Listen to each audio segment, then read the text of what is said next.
Selamat pagi sahabat Jose.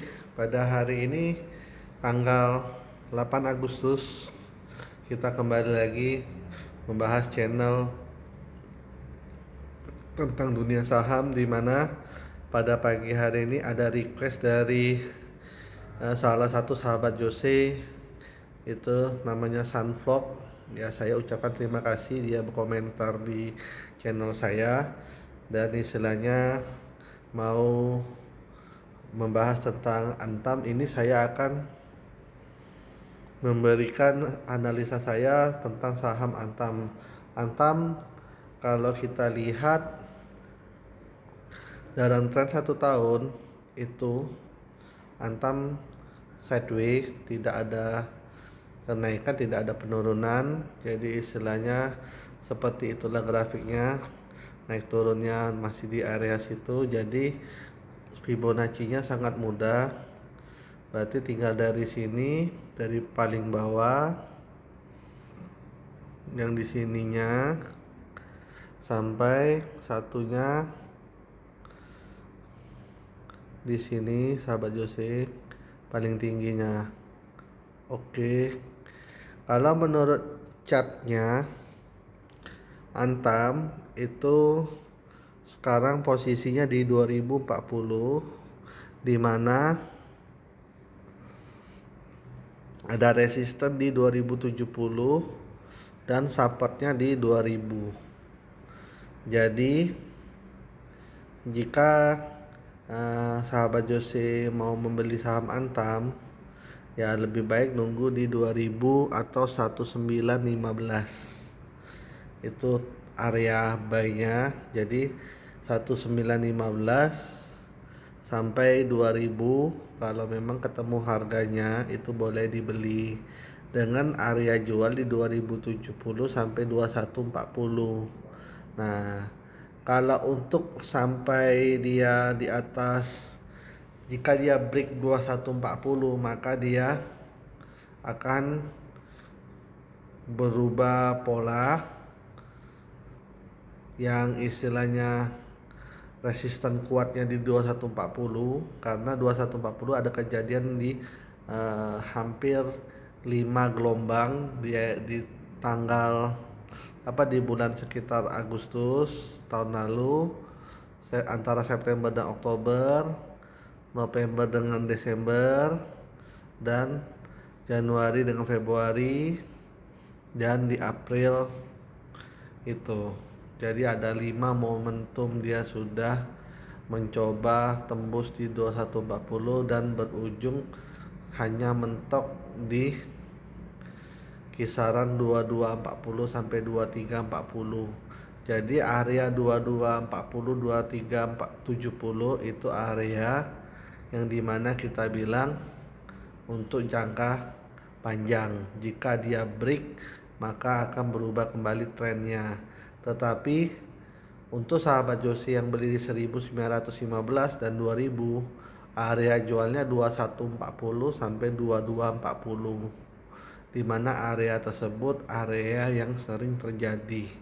Jadi di mana Fibonacci tidak bisa kita pungkirin bahwa dari chartnya Fibonacci sudah jelas bahwa di 2140 sampai 2240 adalah area resisten yang cukup kuat untuk Antam. Jika itu jebol, maka apalagi di 2370 jebol itu, maka akan merubah tren secara keseluruhan itu. Jadi retest pertama di 2140, retest keduanya ada di 2240, retest ketiganya 2370. Jika 2370 di jebol, berarti sudah rubah tren. Nah, untuk sementara chartnya masih dalam kondisi sideways, di mana sekarang ditutup 2040. Kalau saya rasa itu tanggung kita beli di posisi ini, dan posisi kenaikannya juga kurang, dari pola ini kurang menarik. Jadi masih bisa berindikasi sahamnya turun. Jadi saya tidak terlalu untuk ngepush suruh membeli Jadi kita kalau bisa beli di 1915 aja atau 2000, itu di kisaran tuh. Nah, kalau mau membeli banyak, jika di 1775 itu sampai, itu boleh beli agak banyak. Tetapi ingat, balik-balik kalau 1775 itu jebol, maka kita bukan lihat dari tren 1 tahun, tetapi kita melihatnya dari tren 5 tahun. Tren 5 tahun Antam seperti ini, sahabat Jose bisa lihat. Nah itu, jadi tren Antam selama uh, 5 tahun seperti ini. Jadi dipolakan dia seperti ini, sahabat Jose. Boleh saya gambarkan. Jadi ini masih daerah bahasanya triangle flag, di mana di sini apa, tiang. Nah, di mana di sini, nah itu, nah, dan di sini masih seperti triangle flag, sahabat Jose. Nah, nah ini kalau kita lihat posisi sekarang itu, di posisi sekarang, bentar, ini sudah di titik penentuannya, di mana titik-titik penentuannya ini yang di sini ini sudah mengerucut. Jadi ini sudah di pola, sudah jelas. Ini pola apa, triangle, yang dimana posisinya itu cukup memberikan tekanan yang cukup gede, antara dia akan bakal naik tinggi atau dia akan turun. Jadi posisinya kalau kita lihat, jika itu jebol berarti maka dia akan balik ke sini. Jadi seolah-olah seperti ini. Nah itu, di sini support akhirnya di 15. Jika 15 ini jebol, maka akan kembali ke posisi di sekitar sini. Itu di posisi berapa tuh? Itu sekitar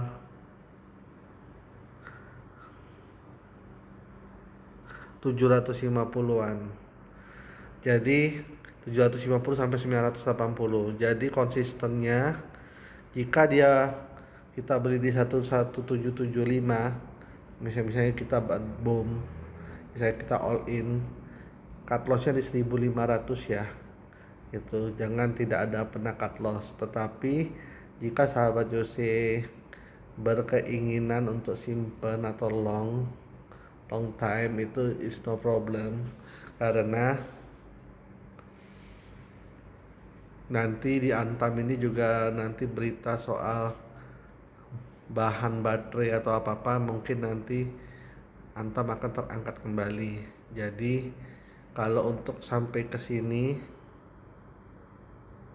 ini sangat kecil kemungkinan. Jadi kalau ke 1775 sudah ada 4 kemungkinan. Ini 1, 2, 3, 4. Jadi masih bisa ada kemungkinan. Tetapi kalau polanya sudah seperti ini, nah itu polanya sudah pola triangle, yang dimana harus patut diwaspadai. Jika memang dia break, triangle-nya break, misalnya break ini,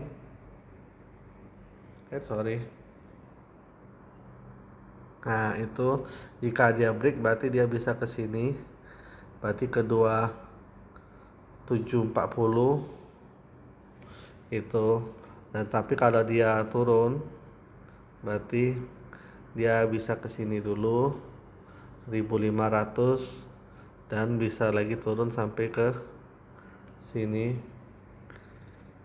Jadi di 750 sampai 980 itu, atau 1000-an lah, 1050 juga bisa. Jadi posisinya ingat itu cara bacanya. Jadi triangle ini agak sedikit riskan dan tricky.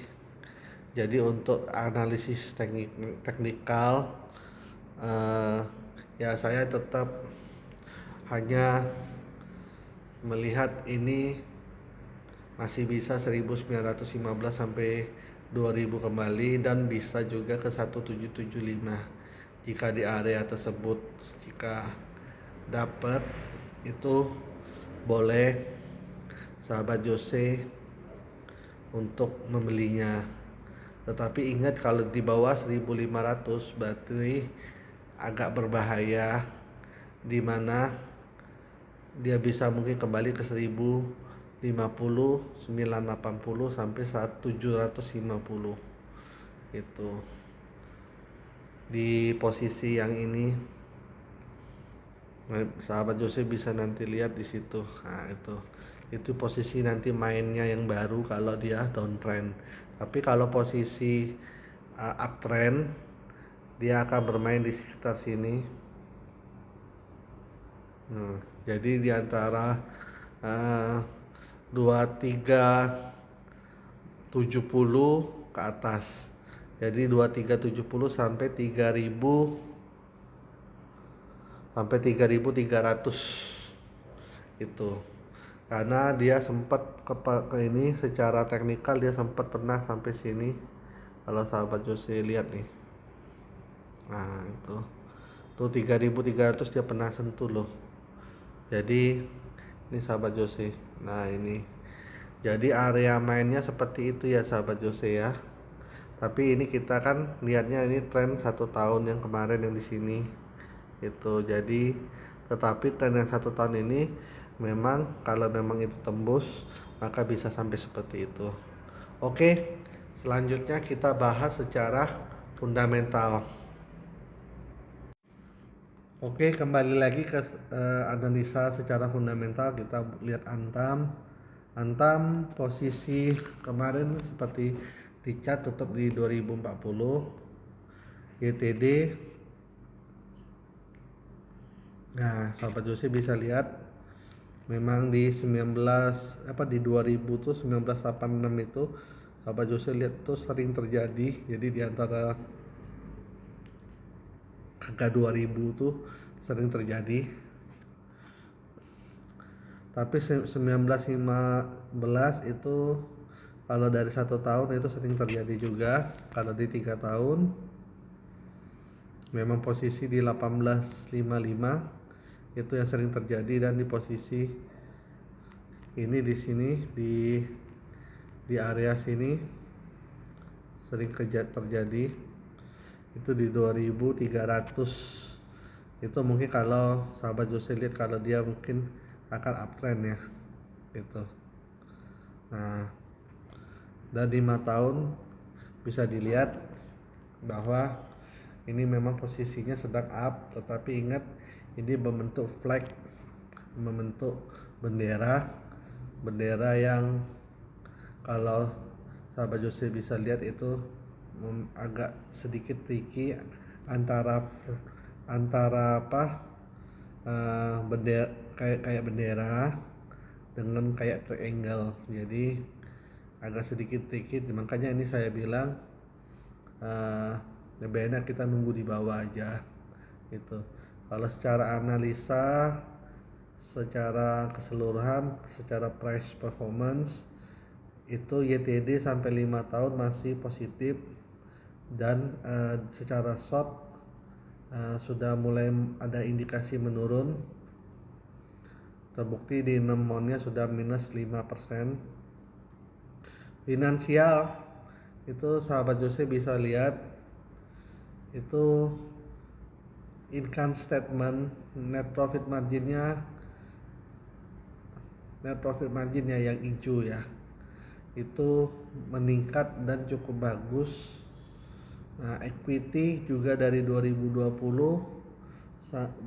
bukan dari 2020 tapi dari 2019 sampai 2023 itu juga mengalami pertumbuhan yang sangat bagus, mengakibatkan DER atau debt equity ratio cenderung menurun, dan juga dari segi perutangan juga Antam sudah termasuk kategori sehat ini perusahaan, karena DER-nya mungkin hanya cuma 0,3 kali. Kita lihat di case statistiknya untuk membuktikannya. Nah, benar 37,90% alias 0,3 kali. Current ratio dan equity ratio masih bagus di atas 100%. Yang sangat juga lumayan menjanjikan itu ROE, ROA, NPM Antam itu masih di atas inflasi, ya malahan 2 kali lipat dari angka inflasi kita. Jadi NPM-nya di 14, ROE-nya di ROA-nya di 19, ROE-nya di 26%. Jadi secara keseluruhan profitabilitas, likuiditas itu sangat bagus. Dari segi PER itu 7,37 kali, itu juga sangat worth it, sangat cukup bagus karena termasuk murah. Kalau 7 sampai 10 termasuk murah, 10 sampai 15 wajar itu, tapi kewajarannya sih di 15, tapi kalau 15 ke atas itu sudah mahal. Nah, dari sini juga EPS yang saya sangat senang itu EPS-nya selalu growth dari 2020 hanya yang dulu cuma 48, 2021 77, 2022 159, dan sekarang 2023 masih growth di 277 EPS-nya laba per saham. Sehingga ini jika melihat dari ke statistik, ini saham ya sangat boleh untuk dibeli. Untuk sekarang itu cukup bagus untuk dibeli. Tetapi ingat, perusahaan tambang itu lebih cenderung ke harga komoditasnya. Walaupun keuangannya bagus, tetapi market tidak merespon dengan baik. Terbukti di 1 tahun ini, harusnya kalau lihat dari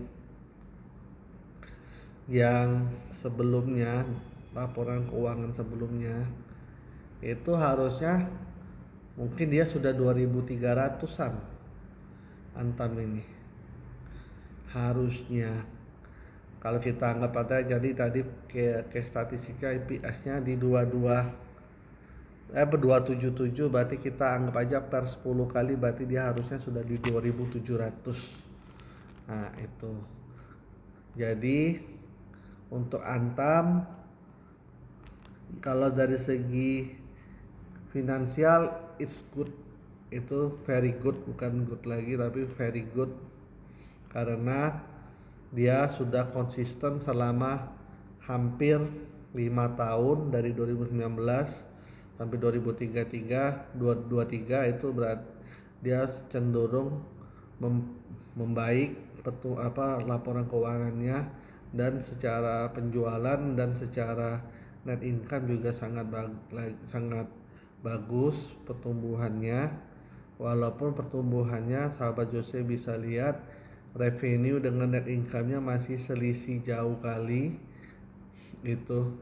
Jadi net income revenue-nya 45 triliun, tetapi net income-nya cuma hanya berapa? Ya kita tahu memang perusahaan Antam ini bukan hanya bergerak di satu bidang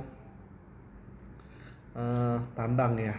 Makanya ini sedikit uniknya Antam ini di situ. Jadi dia bukan berfokus hanya di emas, tetapi banyak sekali. Jadi untuk Antam memang permainannya agak sedikit crowded ketimbang di Inco ataupun di Tima, yang jelas memang core bisnisnya Inco misalnya nikel, timah itu istilahnya ke PT Timah. Jadi kalau Antam ini dulu sebenarnya emas, cuma nggak tahu kenapa semuanya banyak dia dari emas, nikel, bauksit, nah, semua tambang-tambang yang lain itu dia juga ada mainin, sampai batu bara pun dia ada sekarang. Jadi untuk Antam kita agak sedikit tricky patokan komoditas apa yang dia harus ikutin, tetapi intinya tetap dia komoditas berbasis metal. 70%-nya berbasis metal, 30-nya mungkin atau 20-nya berbasis energi.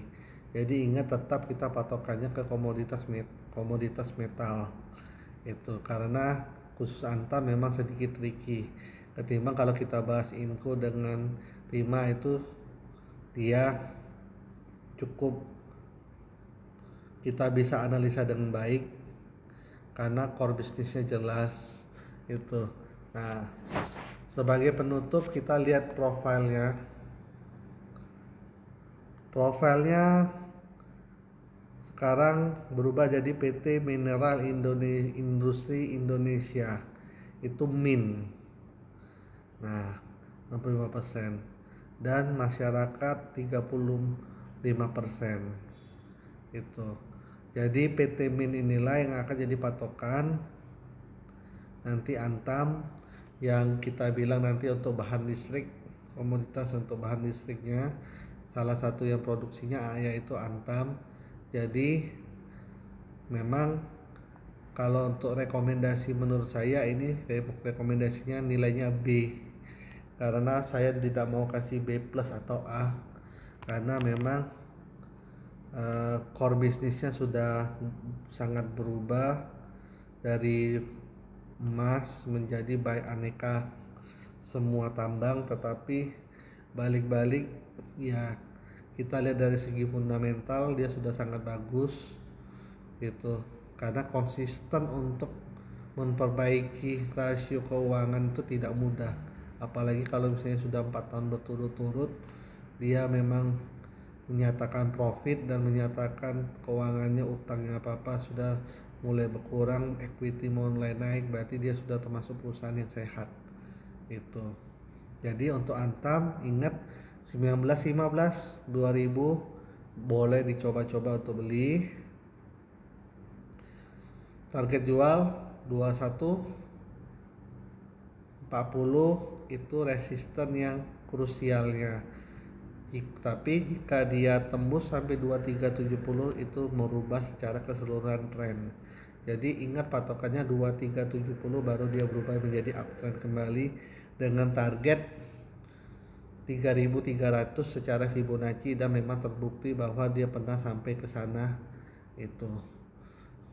Jadi itu aja yang bisa saya rekomendasikan yang saya bahas, karena ada permintaan dari teman sahabat Jose melalui komen bahwa tolong nextnya Antam ya, saya akan istilahnya merekomendasikan akan mereview Antam ini bagusnya gimana. Jadi kalau untuk dibanding dengan dengan Beris, dengan Indofood ya, Beris Indofood saya kasih B plus karena memang mereka juga sudah bagus. Sebenarnya sih Antam juga bagus sih, itu harusnya dia bisa dapat predikat dari saya B plus, cuma ya karena saya sedikit tahu saham Antam ini sedikit tricky ini dalam arti memang agak sedikit gimana, jadi saya tetap pada analisa bahwa komoditas Antam tidak bisa menjadi patokan 100%, tetapi kita anggap aja dia mencenderung ke bidang komoditas metal ketimbang energi. Jadi semua komoditas dia ada main, ada dia usahakan. Jadi itu yang jadi menyebabkan agak sulitnya menganalisa tren ke depan dia gimana, karena sedikit tricky intinya sih itu. Nah, tetapi konsistensi dia dalam memperbaiki laporan keuangan dan kinerja dan pertumbuhan labanya bagus, semuanya oke, itu ya saya rekomendasikan B. Nah, ingat semua rekomendasi saya bersifat disclaimer, tidak menghasut, tidak juga memaksa. Ingat semua keputusan pembelian ada di pihak masing-masing. Jadi saya pun tidak bisa menyebutkan bahwa ini wajib beli, ini tidak gitu. Saya tidak mau. Jadi ingat sahabat Jose, semua rekomendasi bersifat disclaimer. Ini hanya opini dari pendapat pribadi diri saya sendiri.